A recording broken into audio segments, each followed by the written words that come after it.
आखिर हमारे फैसला आपका में सबसे पहले बात कर लेते हैं जम्मू कश्मीर विधानसभा चुनाव की, जिसका तीसरा चरण बचा हुआ। जी हां, तीसरे और आखिरी चरण की 40 सीटों पर कल वोटिंग है। इन 40 सीटों पर 415 उम्मीदवारों की किस्मत का फैसला होगा। 39 लाख से ज्यादा मतदाता वोटिंग करेंगे।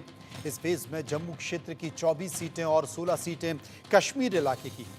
इस तरह जम्मू कश्मीर की सत्ता का फैसला करने वाला ये चरण महत्वपूर्ण माना जा रहा है। जम्मू वाले इलाके में बीजेपी और कांग्रेस की अग्नि परीक्षा है, तो उत्तर कश्मीर वाले इलाके में नेशनल कॉन्फ्रेंस और पीडीपी को इंजीनियर राशिद और सज्जाद लोन की पार्टी चुनौती बन गई। इतना ही नहीं, इस चरण की सियासी बाजी जीतने वाली दल के साथ हाथ राज्य की सत्ता की चाबी लग सकती है, क्योंकि यहां पर 40 सीटें हैं।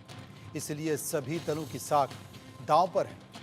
उत्तर कश्मीर की सियासत में मुस्लिम वोटर अहम हैं और जम्मू में हिंदू मतदाताओं की संख्या अहम मानी जा रही है। जम्मू, सांबा, कठुआ, उधमपुर जैसी 19 सीटों पर मुख्य चुनावी मुकाबला बीजेपी और कांग्रेस के बीच है।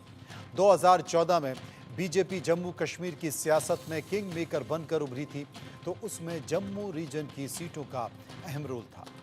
नेशनल कॉन्फ्रेंस और पीडीपी का सियासी गढ़ कश्मीर है। दक्षिणी कश्मीर और सेंट्रल कश्मीर इलाके की सीटों पर चुनाव हो चुके हैं। पीडीपी और नेशनल कॉन्फ्रेंस जैसे मुख्य धारा वाले सियासी दलों के साथ साथ अलगावाद से राजनीतिक पिच पर उतरे इंजीनियर राशिद और सज्जाद लोन का भी अपना आधार है। इस बार चुनाव में जमाते इस्लामी और निर्दलीय भी चुनावी मैदान में उतरे हैं। तीसरे चरण में कई दिग्गज मैदान में हैं, जिसमें कांग्रेस के पूर्व डिप्टी सीएम ताराचंद, तो बीजेपी के मैदान में पूर्व मंत्री सुरजीत सिंह सोलाथिया भी मौजूद हैं। निर्दलीय मुजफ्फर बेग की किस्मत का भी फैसला होना है। अफजल गुरु के भाई एजाज गुरु की किस्मत का भी फैसला इसी तीसरे चरण में होना है। हालांकि मुख्य चुनाव आयुक्त राजीव कुमार ने कहा है कि वो जम्मू कश्मीर के लोगों को लोकतंत्र के उत्सव में भाग लेने के लिए बधाई देते हैं। चुनाव में सबने मतदान प्रतिशत, उम्मीदवारों की संख्या, जुलूस, प्रचार सब कुछ बढ़ता हुआ देखा। मतदान के पिछले 2 चरणों में बहिष्कार और पुनर्मतदान का कोई भी मामला सामने नहीं आया। ये मतदान प्रतिशत अपने आप में एक इतिहास है। हर समाज के हर वर्ग के तीसरे चरण के चुनाव में अपना वोट डालने का अनुरोध करते हैं। 17 विधानसभा क्षेत्रों में महिलाओं का मतदान प्रतिशत पुरुषों की तुलना में काफी अलग दिखाई दिया। क्या कहा राजीव कुमार ने, सुनिए। जम्मू कश्मीर के सभी नागरिकों को जमहूरियत के जश्न में बढ़ चढ़कर शिरकत करने के लिए बहुत बहुत धन्यवाद देता हूँ, मुबारकबाद देता हूँ और चुनाव आयोग की तरफ से भी भरपूर मुबारकबाद देता हूँ।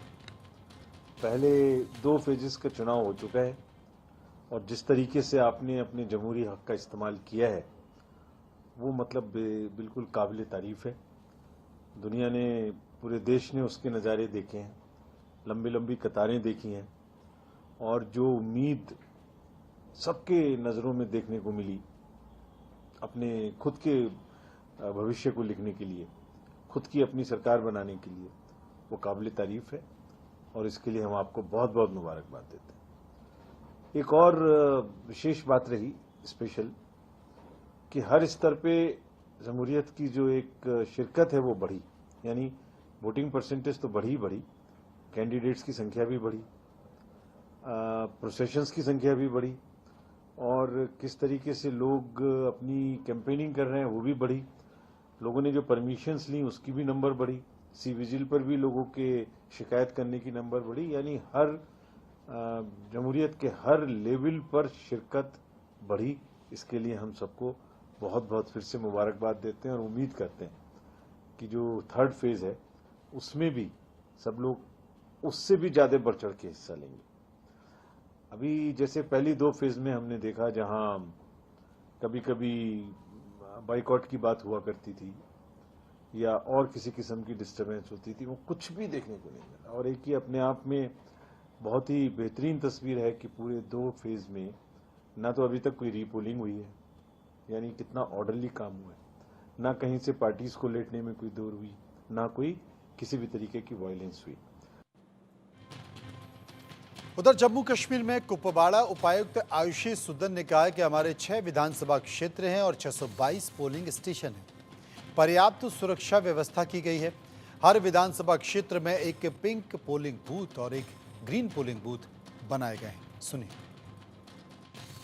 हमारी 6 असेंबली कॉन्स्टिट्यूएंसीज हैं, तो हमारे 4 डिस्पैच सेंटर्स हैं। एक जीडीसी कुपवाड़ा में है, जीडीसी सोगाम में, आईटीआई हंडवारा और लंगेट में, और करना साइड में हमारा एसडीएम ऑफिस जो है वहाँ से डिस्पैच हो रहा है। तो हमारे 622 पोलिंग स्टेशंस हैं, तो 622 पोलिंग पार्टीज भी डिस्पैच हो रही हैं along with micro observers and the requisite security. तो जितनी भी अरेंजमेंट्स हैं इन प्लेस हैं। Dispatch has already started. जो फार ऑफ के पोलिंग स्टेशंस हैं, some of them have even left. We hope कि जल्दी से we'll be able to wind up the dispatch and make these people comfortable at their respective polling stations. By afternoon, we expect all dispatch will be done and everybody will reach in time आज ही अपने अपने polling station पे, और अपने booth को वो prepare भी करेंगे। बाकी जो वोटिंग है कल 7 बजे से 6 बजे तक है। जितने भी लोग हैं वो अपना वैलिड आइडेंटिटी कार्ड लेकर, और एक जो हमने VIS जो डिस्ट्रीब्यूट की है उसको लेकर, दोनों इम्पोर्टेंट है। आइडेंटिटी कार्ड भी बहुत इम्पोर्टेंट है और VIS। अगर VIS नहीं भी है तो आइडेंटिटी कार्ड तो कम से कम होना चाहिए, और अपना सीरियल नंबर अगर उनको पता है, they can come to the polling station and cast their vote. उधर जम्मू पूर्व विधानसभा निर्वाचन क्षेत्र के PRO परमवीर सिंह ने आज दिन में कल के चुनाव को लेकर क्या कहा, सुनिए। आज जैसे कि आपको पता है कि कल हमारा पोलिंग डे है। आज हमारी जो 76 ईस्ट कॉन्स्टिट्यूंसी की जितना भी पोलिंग स्टाफ है, आज लोग हम यहाँ से डिस्पैच करेंगे। और जैसा कि मैं आपको बता दूं कि एडमिनिस्ट्रेशन की तरफ से हम लोगों का पूरी जो फैसिलिटीज है वो प्रोवाइड की जा रही है पोलिंग स्टाफ को। सिक्योरिटी फोर्सेस की तरफ से पूरे सिक्योरिटी के इंतजाम किए हुए हैं। हमारे टोटल 76 जम्मू ईस्ट कॉन्स्टिट्यूंसी में 153 पोलिंग स्टेशन हैं। तो हमारी कोशिश रहेगी कि आज आफ्टरनून तक हम जितने भी पोलिंग पार्टीज हैं वो 153 पोलिंग स्टेशन, जितने भी पोलिंग पार्टी है वो अपनी डेजिग्नेशन पे टाइम पे पहुंच जाए, और किसी को किसी भी तरफ की कोई भी अगर जरूरत होगी तो एडमिनिस्ट्रेशन हमेशा उनके साथ रहेगी। उधर जम्मू कश्मीर चुनाव के तीसरे और आखिरी चरण पर जम्मू कश्मीर नेशनल कॉन्फ्रेंस के अध्यक्ष फारूक अब्दुल्ला ने कहा है कि मतदाता सही फैसला करें।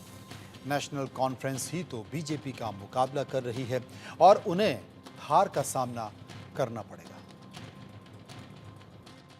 क्या उम्मीद हो सकती है कि अल्लाह करे कि इनको सही फैसला करे, इस रियासत के तशख्खुस को वापस ला सकें और हम लोग आज़ादी से वोट दे सकें, किसी का दबाव न रहे, खासकर बॉर्डर इलाकों में।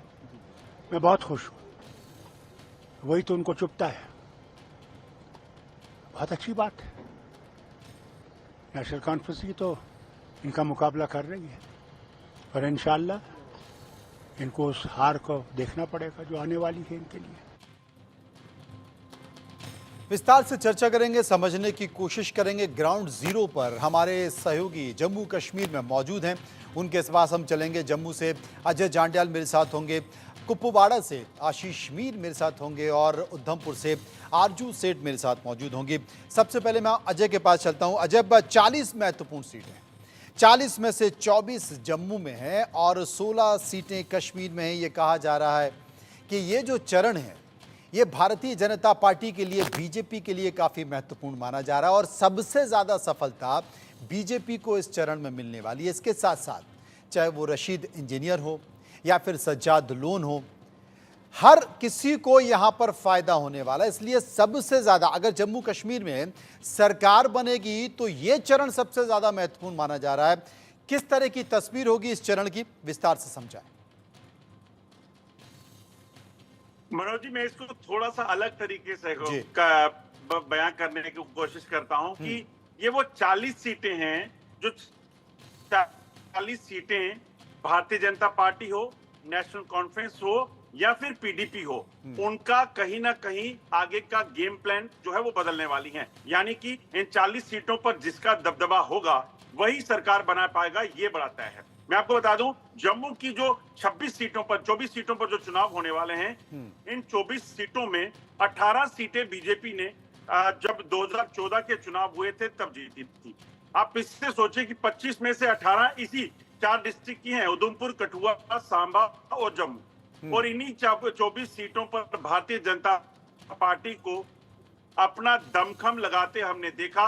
प्रधानमंत्री से लेकर गृह मंत्री हो, डिफेंस मिनिस्टर हो, योगी आदित्यनाथ हो, नितिन गडकरी हो, तमाम लोगों ने जो है वो दम लगाया ताकि इन सीटों पर वापस कब्जा तो किया जाए मगर इनकी संख्या को बढ़ाया जाए। क्योंकि जम्मू कश्मीर में सरकार बनानी है तो 30 मिनिमम सीटें जो हैं किसी भी पार्टी की होनी जरूरी हैं। वो इसलिए कह रहा हूं क्योंकि तभी वो किसी निर्दलीय के साथ, किसी और पार्टी के साथ मिलकर जो है गठबंधन में सरकार बना सकते हैं। बिल्कुल। वहीं आप देखेंगे तो नेशनल कॉन्फ्रेंस को देखिए, नेशनल कॉन्फ्रेंस का जो आधार ज्यादा है वो सेंट्रल कश्मीर में है। सेंट्रल कश्मीर की सीटों पर जब चुनाव हो गया उसके बाद वहां क्योंकि नेशनल कॉन्फ्रेंस को पता है कि चाहे वो जमात के लोग थे, चाहे वो इंजीनियर रशीद के लोग थे और पीडीपी, इन तीनों लोगों ने, उसके बाद अल्ताफ बुखारी की पार्टी भी है, उन्होंने अगर सेंध लगाई है तो अगर भरपाई कहीं से हो सकती है तो वो होगी नॉर्थ कश्मीर से। नॉर्थ कश्मीर में उमर अब्दुल्ला 2024 के पार्लियामेंट चुनावों में हारे हैं इंजीनियर रशीद से, और वहां पर अगर सीटें इंजीनियर रशीद फिर निकाल ले गए अपनी पार्टी की जो उनकी एआईपी है, तो उसके बाद नेशनल कॉन्फ्रेंस का सपना कांग्रेस के साथ मिलकर सरकार बनाने का वो चूर चूर हो जाएगा। पीडीपी 2014 में नॉर्थ कश्मीर में काफी सीटें जीत गई थी, इसी वजह से 28 का आंकड़ा उन्होंने छुआ था। तो ऐसे में महबूबा मुफ्ती का स्टेटमेंट सुनिए कि वो नसरुल्लाह के मारे जाने का अफसोस जताकर उसे शहीद तक कह दे रही हैं, क्योंकि उन्हें पता है कि नॉर्थ कश्मीर में सबसे ज्यादा आबादी जो है वो शिया वोटर्स की है।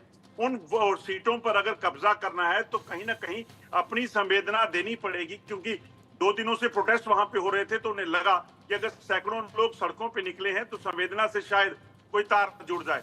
तो ये वजह है कि तार जोड़ने की कोशिश की गई है संवेदना से। बिल्कुल ठीक किया। कठुआ, जम्मू और उधमपुर ये बीजेपी के लिए महत्वपूर्ण सीटें हैं और उधमपुर में आरजू सेठ हमारी सहयोगी मौजूद हैं। आरजू, क्या दिखाई देता आपको इस तीसरे चरण में? जी बिल्कुल, तीसरा चरण भी है और फाइनल फेज जो है वो जम्मू कश्मीर जो असेंबली इलेक्शंस हैं उसका होने वाला है। लेकिन अगर बात करें तो भारतीय जनता पार्टी के अगर नज़रिए से देखें तो बेहद महत्वपूर्ण जो है वो ये फेज जो है वो रहने वाला है। उधमपुर की बात करें तो उधमपुर में ईस्ट, वेस्ट और चिनानी और रामनगर, ये 4 असेंबली कॉन्स्टिट्यूंसीज हैं जो इस उधमपुर के अंदर आती हैं। और वहीं अगर बात करें तो इन्हीं सभी में अगर वेस्ट की बात करें तो काफ़ी टक्कर का मुकाबला जो है वो बीजेपी के रहने वाला है। बीजेपी में 2014 के जो इंडिपेंडेंट कैंडिडेट थे पवन गुप्ता, उन पे दाव खेला है और इस बार बीजेपी से वो लड़ रहे हैं। वहीं उनके सामने जो है वो कांग्रेस भी है और जेकेएनपीपी भी जो है टक्कर दे रही है। तो यानी कि मल्टी कॉर्नर्ड मुकाबला जो है वो उधमपुर में देखा जा रहा है। वहीं अगर मुद्दों की बात करें, क्योंकि लगातार जब से मैं यहाँ पर आई हूँ लोगों के बीच जा रहे हैं, जानने की कोशिश कर रहे हैं, तो कई सारे मुद्दे हैं। देविका रिवर का मुद्दा जो है वो भी यहाँ पर लोकल्स के बीच में है, जो कि आज बेहद बुरी परिस्थिति में जो यहाँ की रिवर है वो इस वक्त है और उस पे काम करने की मांग जो है वो लोकल्स कर रहे हैं। वहीं अगर मेडिकल सेक्टर की बात करें, एजुकेशन सेक्टर की बात करें, तो उन पर भी कहीं ना कहीं काम करने की मांग जो है वो यहाँ के लोकल्स जो वोटर्स हैं वो कर रहे हैं। फिलहाल देखना होगा कि आखिर क्या कुछ जो रंग है वो इस फेज के बाद निकल के सामने आता है। लेकिन इस चरण के बाद निकल कर आता है और सबकी नजर इसलिए बनी भी हुई है। आशिक मीर कुपवाड़ा से हमारे साथ मौजूद हैं। आशिक, ये कहा जा रहा है कि पिछले जो 2 चरण हुए हैं वहां पर कश्मीर में अगर देखा जाए तो बीजेपी को कोई खास सफलता की उम्मीद नहीं की जा सकती, लेकिन इस बार का जो कश्मीर का चरण है 16 सीटें यहां पर हैं। ये कहा जा रहा है कि बीजेपी इस चरण में कश्मीर से निराश नहीं होगी और यहां पर अपनी उपस्थिति दर्ज करेगी। और इसी कड़ी में गुरेज सीट की चर्चा भी की जा रही है, जहां से कि फकीर मोहम्मद बीजेपी के उम्मीदवार हैं। क्या खबर? बिल्कुल मनोज, अगर हम बात करें गुरेज कॉन्स्टिट्यूएंसी की, जब से स्टेटस पहाड़ियों को मिला है उसके बाद से कहीं ना कहीं बीजेपी की पकड़ जो है इन पहाड़ी जो क्षेत्र है, खासतौर पर अगर हम गुरेज की बात करें, लोलाब सेक्टर की बात करें, तो ये वो इलाके हैं जहां पर बीजेपी को कहीं ना कहीं जो है पॉजिटिव साइन दिख रहे हैं। फकीर मोहम्मद खान जो है वो बीजेपी के वहीं के कैंडिडेट है और बिल्कुल लोकल है, उसके साथ लोग जो है काफी तादाद में जुड़ भी रहे और कहीं ना कहीं पॉजिटिविटी है कि कमल जो है नॉर्थ कश्मीर में ही खिलेगा। लेकिन अगर हम ओवरऑल कॉन्टेस्ट की बात करें तो यहाँ पर नेशनल कॉन्फ्रेंस और निर्दलीय कैंडिडेट जितनी भी है उनके मुकाबले में है। अगर हम 2014 की बात करें जब पीडीपी को अच्छा खासा mandate north Kashmir, central Kashmir या साउथ कश्मीर से मिला था, लेकिन अब पीडीपी के लिए मुश्किलें खड़ी हो गई है क्योंकि जितने भी पीडीपी के फॉर्मर एमएलए हैं उन्होंने पार्टी छोड़ दी और उसके बाद उन्होंने बाकी पार्टी को जो है उनमें शमूलियत की। और आज भी कई सारे ऐसे फॉर्मर एमएलए हैं जो निर्दलीय तौर पर जो है इन इलेक्शंस में लड़ रहे हैं। खास तौर पर अगर हम ओवरऑल नॉर्थ कश्मीर की सीटों पर मुकाबला देखें तो नॉर्थ कश्मीर की सीटों पर national conference versus independent candidates लग रहा है। और सबसे बड़ी महत्वपूर्ण बात यहाँ पर यह है कि जम्मू कश्मीर के former deputy chief minister Muzaffar Hussain Baig जो है बारामूला कॉन्स्टिट्यूंसी से इलेक्शन लड़ रहे हैं और वो भी इंडिपेंडेंट कैंडिडेट के तौर पर। कहीं ना कहीं अगर हम पहाड़ी इलाकों की बात करें तो पहाड़ी इलाकों में बीजेपी को वोट शेयर मिल सकता है, लेकिन कल जिस हिसाब से इलेक्शन होने जा रहे हैं तो तमाम तर तैयारियां की गई है और 7 बजे से वोटिंग जो है थर्ड फेज के लिए शुरू होगी। और अगर हम हॉट सीट की बात करें तो हॉट सीट में हंदवारा की भी सीट आती है जो कि नॉर्थ कश्मीर के अगर हम बात करें पीपल्स कॉन्फ्रेंस के चेयरमैन सज्जाद गनी लोन जो है इस सीट से इलेक्शन लड़ने जा रहे हैं। और खास तौर पर अगर हम और एक बात करें जो उड़ी सीट है वहां पर चौधरी ताज मोहिद्दीन जो कि मिनिस्टर रह चुके हैं कांग्रेस के दौर में, लेकिन आज वो भी निर्दलीय के तौर पर इस इलेक्शन में जो है हिस्सा ले रहे हैं। यानी खास तौर पर साफ दिख रहा है कि independent candidate versus national conference की मुकाबला है, लेकिन कहीं ना कहीं नेशनल कॉन्फ्रेंस का पलड़ा जो है भारी लग रहा है। यहाँ पर नेशनल कॉन्फ्रेंस का पलड़ा भारी लग रहा है, कश्मीर में एक संकेत दिखाई दे रहे हैं। लेकिन अजय एक बात हम आपसे पूछना चाहते हैं, ये तो कहा जा रहा है कि इस फेस में बीजेपी मजबूत बनकर उभरेगी, लेकिन ये भी कहा जा रहा है कि ऐसे लोग जिनकी उपस्थिति नहीं थी, यानी कि इंजीनियर राशिद के बारे में ये कहा जा रहा है कि उनकी आवामी इत्तेहाद जो पार्टी है उसको बढ़त मिल सकती है। क्या सज्जाद लोन है उनको बढ़त मिल सकती है? और अगर बढ़त मिलेगी तो क्या कोई खेल बनाने में ये जो छोटी छोटी पार्टियां हैं, ये जो नेता हैं जो उभर कर सामने आ रहे हैं, ये सरकार बनाने में कोई भूमिका अदा कर सकते हैं? देखिए, मैं आपको एक चीज समझाने की कोशिश करता हूँ मनोज। जो परिस्थितियां ऐसी हैं कि इस वक्त जो अभी तक जो आप देखें तो जो चुनाव हुए हैं, जिस तरह से पार्टियां चुनाव लड़ रही हैं, नेशनल कॉन्फ्रेंस की बात करें तो लगभग 55 सीटों पर लड़ रही है, भारतीय जनता पार्टी लगभग 62 सीटों पर है, कांग्रेस इसी तरह से लगभग 30 के करीब सीटों पर जो है वो चुनाव लड़ रही है। दरअसल हो क्या रहा है, कोई भी पार्टी जो है वो जानती है कि वो मेजॉरिटी में नहीं आ सकती, और जो बनेगा वो हंग असेंबली का चांसेस जो है वो बन रहे हैं। ऐसे में अगर भारतीय जनता पार्टी को बढ़त मिलती है, सीटें मिल जाती हैं 25 के करीब, तो उसके बाद उनको जो आंकड़ा बनाना है, जो गवर्नमेंट बनाने के लिए चाहिए 25 प्लस चले जाते हैं, तो उनको क्या कहां से मिलेगा? अब आपको याद होगा राम माधव अमित शाह कई बार कहते दिखे हैं कि निर्दलीय जो है बड़ी भूमिका में रहेंगे, क्योंकि 40% से ज्यादा निर्दलीय चुनाव लड़ रहे हैं। ऐसे में आप सोचिए कि ऐसे इलाकों में जहां पर निर्दलीय चुनाव लड़ रहे हैं, वो अगर नेशनल जो है भारतीय जनता पार्टी उनको तोड़ लेती है, और वो कौन कौन हो सकते हैं मैं आपको बताऊं, क्योंकि इंजीनियर रशीद की जो पार्टी है एआईपी, वो भी अभी रजिस्टर्ड पार्टी नहीं है, तो इसलिए उनके जो कैंडिडेट चुनाव मैदान में हैं वो एज ए इंडिपेंडेंट कैंडिडेट होंगे। वहीं अगर आप करें तो जमात के लोग हैं, आप देखें तो और कई ऐसे लोग हैं जो इंडिपेंडेंट कैंडिडेट हैं। तो कोई भी जो हैं वो सरकार बनाने में भूमिका अदा कर सकते हैं, अगर उनको लगता है कि हाँ हम सरकार में होंगे तो ज्यादा बेहतर कर पाएंगे, काम कर पाएंगे, लोगों की एक्सपेक्टेशंस पर खरा उतर पाएंगे। क्योंकि जीतने के बाद सबसे बड़ा सर्वाइवल जो है वो यही होता है कि उसे कहीं ना कहीं सरकार में रहकर वो भूमिका को बना सकें, काम कर सकें, तभी अगली बार जीतेंगे। वहीं नेशनल कॉन्फ्रेंस के लिए भी यही है। अगर कांग्रेस ज्यादा सीटें नहीं जीतती, नेशनल कॉन्फ्रेंस अगर जीतती है कुछ सीटें, नेशनल कॉन्फ्रेंस, कांग्रेस और उसके बाद पीडीपी, ये तीनों मिलकर गठबंधन कर सकते हैं। ये पहले भी इस चीज को लेकर राजी हो चुके हैं। जब देखिए, जब बीजेपी और पीडीपी की सरकार थी, जब सरकार गिरी उसके बाद नेशनल कॉन्फ्रेंस और कांग्रेस ने मिलकर बिना किसी शर्त के महबूबा मुफ्ती को बोला था कि आप कंटिन्यू करिए, हम आपको समर्थन देंगे। तो इसलिए ये किसी भी तरह से, क्योंकि राजनीतिक दुश्मनी जो है वो परमानेंट कभी नहीं होती, और इसीलिए कहा जा रहा है कि इस बार भी ऐसा देखने को मिलेगा। जब हंग असेंबली होगी उसके बाद सरकार बनाने के लिए जोड़ तोड़ में, जुगत में सब लग जाएंगे। तो यही होने वाला है। मगर सज्जाद लोन की बात करें, इंजीनियर रशीद की बात करें, इंजीनियर रशीद अगर खुद 13 सीटों विधानसभा की सीटों पर लीड लेकर पार्लियामेंट का चुनाव जीत सकते हैं जेल में बैठ के। अब वो बाहर आए हैं तो यकीनन उसका असर ग्राउंड पर दिखेगा और जिन 13 सीटों पर उन्होंने बढ़त हासिल की थी उनमें से कुछ सीटें इंजीनियर जीत भी सकते हैं, जीत सकते हैं, एक संकेत है और हर कोई इसी बात का अंदाजा भी लगा रहा है। आशिक मिग हमारे साथ कुपवाड़ा से मौजूद हैं। आशिक, बार बार ये कहा जा रहा है कि अब इमोशनल कार्ड नहीं चलेगा। जम्मू कश्मीर में इसके पहले इमोशनल कार्ड खेला जाता था और ये कहा भी जाता था कि आखिर पुरानी बातों को निकाला जाता था, लेकिन अब यहाँ का यूथ समझने लगा है। और हमने जिस तरीके से देखा कि आज ही मुख्य चुनाव आयुक्त ये बोल रहे हैं कि बहुत सफलता के साथ हम आगे बढ़ रहे हैं। लोकतंत्र में जम्मू कश्मीर में ये पहला ऐसा चुनाव होगा जो इतनी सफलता के साथ आगे बढ़ा है, यानी कि कोई बूथ कैप्चरिंग नहीं हुई है, कोई रीपोलिंग की बात नहीं आई है, रिकाउंटिंग की बात नहीं आ रही है। ये एक अच्छा संकेत है और तीसरा चरण भी ऐसे ही निकल कर आएगा और हम उम्मीद करते हैं कि लंबी लंबी कतारें दिखाई देंगी और एक अच्छा परसेंटेज वोटिंग का दिखाई देगा। बिल्कुल मनोज, अगर हम बात करें जिस हिसाब से नॉर्थ कश्मीर में इससे पहले भी वोटिंग हुई है, साउथ कश्मीर हो या सेंट्रल कश्मीर हो, नॉर्थ कश्मीर ने तमाम तरह रिकॉर्ड तोड़े हैं माजी में भी। लेकिन अगर हम आज के इलेक्शन की बात करें तो जिस हिसाब से हमने 2 फेज कवर किए हैं, 2 फेज में लोगों से हमने बात की है, तो जो भी लोग बात कर रहे हैं तो आजकल के इलेक्शन जो है डेवलपमेंटल इश्यूज को लेकर है, यानी मुद्दे जो है सड़क, पानी, बिजली तक है।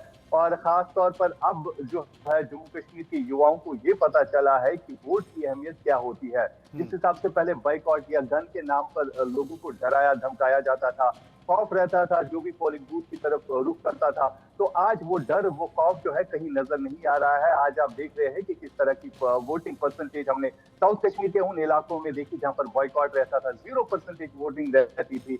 और इसी तरह हम देखेंगे नॉर्थ कश्मीर में भी किस तरह से लोग जो है खुलकर सामने आएंगे, क्योंकि पार्लियामेंट इलेक्शन में आपने देखा कि किस तरह से लोगों ने मैंडेट दिया और किस तरह वोटिंग परसेंटेज रही। यानी लोग अब अवेयर हो चुके हैं कि वोट की कीमत क्या होती है। इस बार जो भी फैसला आएगा, लोग चाहते हैं कि यहाँ पर उस कैंडिडेट को वो खड़ा करे जिसको वो अकाउंटेबल कल बना सके। यानी कहीं ना कहीं लोगों में ये जागरूकता आज देखने को मिल रही है, जो जागरूकता इससे पहले हमने कभी नहीं देखी है। फिलहाल अगर हम ओवरऑल बात करें तो खासतौर पर कश्मीर के इलाकों की बात करें तो यहाँ पर पीसफुल एटमॉस्फेयर है और इस पीसफुल एटमॉस्फेयर में लोगों की शमूलियत इन वोटिंग प्रोसेस में जो है ज्यादातर देखने को मिलेगी। जी मनोज। जी आरजू, चूंकि आप दिल्ली से वहाँ पर गई हैं और जब कोई बाहर से व्यक्ति वहाँ जाता है तो वहाँ की नब्ज को टटोलने की कोशिश करता है, वहाँ के यूथ के चेहरे पढ़ने की कोशिश करता है, उनकी बातों को समझने की कोशिश करता है और ये देखने की कोशिश करता है कि क्या वाकई कश्मीर बदल रहा है, क्या वाकई कश्मीर बदला है योजनाओं के ज़रिए, तमाम सारी जो विकास की योजना वहाँ पर चल रही हैं उनके ज़रिए, शिक्षा के ज़रिए, या फिर जो लोगों की सोच है उसके ज़रिए। वहाँ के यूथ क्या कह रहे हैं? जी बिल्कुल, देखिए हमारे सहयोगी जिस तरीके से विकसित भारत की बात कर रहे थे, प्रधानमंत्री के सपने की बात कर रहे थे, और कहीं ना कहीं अब वही सपना जो है वो यंगस्टर्स भी देखने लगे। हमने जम्मू कश्मीर के यंगस्टर्स से जब बात करी तो उन्होंने कहा कि जो पहले वो सपना देखने से डरते थे, हमने वाल्मीकि समाज से बात करी, हमने उन यंगस्टर्स से बात करी जो कभी इन अपॉर्चुनिटीज के बारे में सोच भी नहीं सकते थे, लेकिन अब उनको अपॉर्चुनिटीज जो है वो मिलने लगी हैं। अगर उधमपुर जम्मू की बात करें तो जम्मू में IIT खुला है, IIM खुला है। आज भी जब हमने यंगस्टर से बात करी तो उन्होंने कहा वहां पर किस तरीके से वैकेंसीज जो है वो निकल रही हैं, जिनसे उनको और अपॉर्चुनिटीज जो है वो जम्मू रीजन में मिल रही है। तो साफ तौर पर जिस तरीके से लगातार अपॉर्चुनिटीज बढ़ रही हैं, यंगस्टर्स के सपने जो है वो भी यहाँ पर उड़ान जो है वो भर रहे हैं। अगर बात करें उधमपुर की तो उधमपुर में भी 2 लाख से ज्यादा जो आबादी का डिस्ट्रिक्ट जो है वो ये है, और यहाँ पर भी अगर बात करें तो काफी इंटरेस्टिंग बैटल जो है वो कल देखने को मिलेगा। पोलिंग बूथ जो है वो कई ज्यादा बनाए गए हैं, ग्रीन पोलिंग बूथ बनाया गया है, पिंक पोलिंग बूथ बनाया गया, और हमने देखा किस तरीके से डोडा में भी लंबी कतारें देखने को मिली थी। 70% से ऊपर वोटिंग टर्नआउट जो है, वोटर टर्नआउट वो गया था, और वही उम्मीद जो है वो उधमपुर में भी की जा रही है। क्योंकि अगर बात करें तो डॉक्टर जितेंद्र सिंह जो कि बढ़ चढ़कर इस पूरे जम्मू कश्मीर में जो इलेक्शन है उसमें हिस्सा ले रहे हैं, वो उधमपुर से लोकसभा सीट से जो सांसद है वो चुनकर गए हैं, तो उनका रोल भी बहुत बढ़ जाता है और वो यहीं से आते हैं। और जब हमने बात करी तो लोगों ने उन्होंने कहा किस तरीके से उनका रोल जो है वो भी देखा जा रहा है, कामकाज जो है वो उधमपुर में पिछले कुछ सालों में हुआ है, लेकिन अभी भी कई सारे ऐसे मुद्दे हैं जिन पे काम होना बाकी है। लोगों ने कनेक्टिविटी की बात की है, लोगों ने हेल्थ सेक्टर की बात की है, उन पे काम होना बाकी है। तो फिलहाल लेकिन जोश जो है वो लोगों में देखने को मिल रहा है। 10 साल बाद चुनाव हो रहे हैं और वो बिल्कुल कल वोट करने के लिए एकदम तैयार है। जी हमारे साथ अजय मौजूद हैं। अजय, तमाम सीटों के साथ साथ यहाँ पर उरी भी एक विधानसभा है और उरी में भी यहाँ पर चुनाव हो रहे हैं। नेशनल कॉन्फ्रेंस का कैंडिडेट है, ताज निर्दलीय कैंडिडेट के तौर पर खड़े हो गए। पहले वो कांग्रेस में होते थे, लेकिन जब गुलाम नबी आज़ाद अलग हुए तो वो गुलाम नबी आज़ाद के साथ गए, लेकिन बाद में उन्होंने अंतिम समय में कोशिश ज़रूर की कि कांग्रेस में वापस चले जाएं, लेकिन वो तय हो गया था कि सीट नेशनल कॉन्फ्रेंस को जाएगी। उरी क्या कहता है, और उरी के इर्द गिर्द जो गुलाम नबी आज़ाद ने अलग पार्टी बनाई, क्या वाकई वो कांग्रेस को नुकसान पहुंचाएंगे, या जम्मू कश्मीर के विधानसभा चुनाव में उनकी पार्टी का कोई कैंडिडेट विधानसभा में पहुंच पाएगा? देखिए, गुलाम नबी आजाद के साथ जो लोग जुड़े थे, कांग्रेस के बड़े बड़े चेहरे जो है उस वक्त गए थे, मगर सबसे हैरान करने वाली बात यह थी कि जब विधानसभा के चुनाव हुए तो गुलाम नबी आजाद के ही कई साथी जो कांग्रेस छोड़कर गए थे, मंत्री रह चुके, विधायक रह चुके हैं, उन्होंने जो है गुलाम नबी आजाद के मैंडेट पर जो है वो चुनाव नहीं लड़ा। उसमें इसी तरह से ताज मोहिउद्दीन का नाम शामिल है। इसी तरह से आपको बता दूं कि जुगल किशोर जो कटरा वैष्णो देवी इससे चुनाव लड़े, उनका नाम शामिल है। जीएम सरूरी जो कि पार्टी प्रेसिडेंट थे, उन्होंने भी पार्टी के मैंडेट पर चुनाव नहीं लड़ा। इसी तरह से कई ऐसे नाम हैं जिन्होंने गुलाम नबी आजाद का ये कहेंगे कि पार्टी से के नाम से चुनाव नहीं लड़ा। उसके पीछे की वजह तो वही बता सकते हैं, मगर यकीनन इस बार भी ताज मोहिउद्दीन जो है, क्योंकि मंत्री रह चुके हैं, वहां से विधायक रह चुके हैं, उस कंस्टिट्यूएंसी से एक उनकी पकड़ है। इसलिए माना जा रहा है कि ये कांटे का मुकाबला जो है वो नेशनल कॉन्फ्रेंस और कांग्रेस के जो अलायंस कैंडिडेट हैं उनका मुकाबला ताज मोहिउद्दीन से होगा। इसी तरह से जो सरूरी ने चुनाव लड़ा था, जीएम सरूरी ने, उनका भी मुकाबला इंडिपेंडेंटली वो काफी स्ट्रांग वहां पे माने जा रहे हैं। तो इसलिए कहीं ना कहीं ये जो आजाद के साथ जुड़े लोग थे, उनका एक अलग रोल जो है अपनी अपनी कॉन्स्टिट्यूएंसीज पे रहने वाला है। अब ये जीतकर अगर जीत जाते हैं तो ये क्या वापस आजाद के साथ, गुलाम नबी आजाद के साथ जाते हैं, या फिर ये अपनी राह खुद अलग चुनेंगे? जो लोग सत्ता में पार्टी सरकार बनाने के लिए आती है, तो ये इंडिपेंडेंट जो है वो अलग कहीं ना कहीं अलग पारी में हमें देखने को मिल सकते हैं। ये जरूर होने वाला है। और बहुत सारे ऐसे कैंडिडेट हैं जो ये चाहते हैं कि वो निर्दलीय के तौर पर जीत कर आएं और फिर देखें कि किस तरफ जाना है और किस तरफ नहीं है, क्योंकि उनका सबसे ज्यादा महत्वपूर्ण रोल होने वाला है। आशिक, एक सवाल मैं पूछना चाहता हूँ, ये अंतिम सवाल है। एक सवाल मैं पूछना चाहता हूँ कि लेबनान में जो कुछ हुआ, जिस तरीके से हिजबुल्लाह के प्रमुख की मौत हुई है, और उसका असर जम्मू कश्मीर के इन चुनाव में भी देखने को मिला है, कश्मीर में देखने को मिला है। महबूबा मुफ्ती ने जिस तरीके से एक इमोशनल कार्ड खेला है, इमोशनल कार्ड के ज़रिए कि कुछ भावनात्मक तौर पर, कुछ इमोशनल के तौर पर शायद लोग उनको पसंद करें, उनकी उपस्थिति को दरकार कर दें। क्या आपको लगता है कि उनका ये इमोशनल कार्ड असर करेगा? क्या नसरुल्लाह की मौत कश्मीर में किसी को फ़ायदा पहुंचा पाएगी? देखिए मनोज, कल से हम देख रहे हैं कि कश्मीर घाटी में खास तौर पर कई जगहों पर प्रोटेस्ट रिकॉर्ड हुए, और खास तौर पर अगर हम महबूबा मुफ्ती या आगा रहुल्ला जो कि एमपी है नेशनल कॉन्फ्रेंस के, उनकी तरफ से भी जो है उनकी कैंपेन ट्रायल जो है उन्होंने रद्द की, वो कैंपेन नहीं कर रहे थे। और उसके बाद महबूबा मुफ्ती का बयान आना, कहीं ना कहीं वो सिंपैथी गेन करने की कोशिश लगातार कर रहे हैं, क्योंकि अगर हम नॉर्थ कश्मीर की सीटों की बात करें तो यहाँ पर भी शिया आबादी जो है वो एग्जिस्ट करती है। खास तौर पर दिलिना, जहाँ से उनके कैंडिडेट एक लड़ रहे हैं पीडीपी की टिकट पर, अगर हम बात करें रफीक राठौर लड़ रहे हैं बारामूला कॉन्स्टिट्यूएंसी से। दिलिना में खासा वोट शेयर है। अगर हम शिया बेल्ट की बात करें तो 10,000 से ज्यादा वोट जो है वहां पर है। इसी के साथ साथ अगर हम उड़ी की बात करें तो उड़ी में भी अच्छा खासा वोट है, जिसका एज नेशनल कॉन्फ्रेंस को हो सकता है, जिस हिसाब से उनके एमपी ने जो है अपनी कैंपेन रोक दी और वो प्रोटेस्ट में शामिल हो गए। कई जगहों पर श्रीनगर में हमने उनको देखा। लेकिन ओवरऑल अगर हम देखें तो जितनी भी बाकी कॉन्स्टिट्यूएंसीज में उनमें वोटिंग जो है बढ़ चढ़कर होगी। और अगर हम कल की बात करें तो जिस हिसाब से हमने साउथ सेंटर में देखा कि लोग किस तरह से इन इलेक्शन रैलीज में निकले, और उसके बाद भी जब ये कल मामला हुआ उसके बाद भी कई देर शाम तक हमने देखा कि जितने भी पॉलिटिकल लीडर्स है वो फिर भी अपनी रैलीज करते रहे। यानी कुछ खासा असर नहीं पड़ेगा, लेकिन कुछ इलाकों में इसका असर पड़ सकता है। कुछ इलाकों में इसका असर पड़ सकता है और यही इमोशनल कार्ड खेलने की कोशिश महबूबा मुफ्ती के द्वारा भी की गई। बहुत बहुत शुक्रिया करूंगा मैं अजय जांडियाल का जो हमारे साथ मौजूद थे, शुक्रिया करूंगा आशिक मीर का, शुक्रिया करूंगा आरजू सेठ का जिन्होंने विस्तार से जम्मू कश्मीर के